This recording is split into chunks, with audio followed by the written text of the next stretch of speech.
জাতিসংঘ বলছে মধ্য গাজার ত্রাণ বহনকারী 20টি ট্রাকের এক বহরের মধ্যে 14 ট্রাকে আক্রমণ এবং ত্রাণ চুরির ঘটনা ঘটেছে। এতে অন্তত 3 জন চালক আহত হয়েছেন। শুক্রবার 15 নভেম্বর এক প্রতিবেদনে খবর দিয়েছে কাতার ভিত্তিক গণমাধ্যম আল জাজিরা। জাতিসংঘের মুখপাত্র স্টেফেন দুজারিক জানিয়েছেন, ত্রাণবাহী ট্রাকগুলো কিসুফিম সীমান্ত ক্রসিং দিয়ে দক্ষিণ গাজার খান ইউনিস দিয়ে প্রবেশ করছিল, কিন্তু দেইর আল বালা এলাকার মধ্যে যাওয়ার আগে আক্রমণের মুখে পড়ে। তিনি বলেন, হামলাটি আইন শৃঙ্খলার বিপর্যয় এবং ফিলিস্তিনি যোদ্ধা ও ইসরায়েলি বাহিনীর মধ্যে কোনো সংঘাত নয়। দুজারিক বলেন, গাজায় অব্যাহত মানবিক সংকট বৃদ্ধির কারণে গত কয়েক মাস ধরে গাজার ভেতরে আরও স্থল পথ খোলার আহ্বান জানানো হচ্ছে।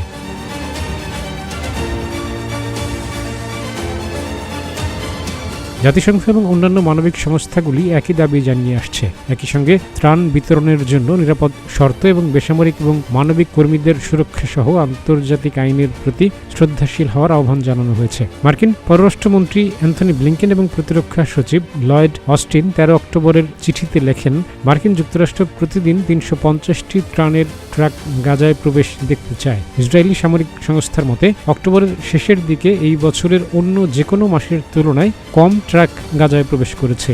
এতে জানা যায় দৈনিক গড়ে 57টি ট্রাক প্রবেশ করেছে গাজায়, যা একেবারেই অপর্যাপ্ত। মার্কিন পররাষ্ট্র দপ্তর জানিয়েছে, নভেম্বরের 1 থেকে 9 নভেম্বর পর্যন্ত মাত্র 404টি ট্রাক গাজায় প্রবেশ করেছে।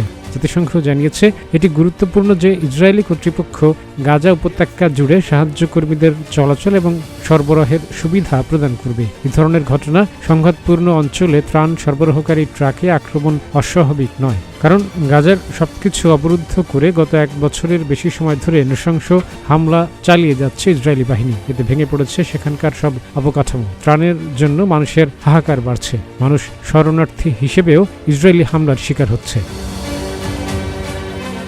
কাজী আমদাদ, প্রতিদিনের বাংলাদেশ।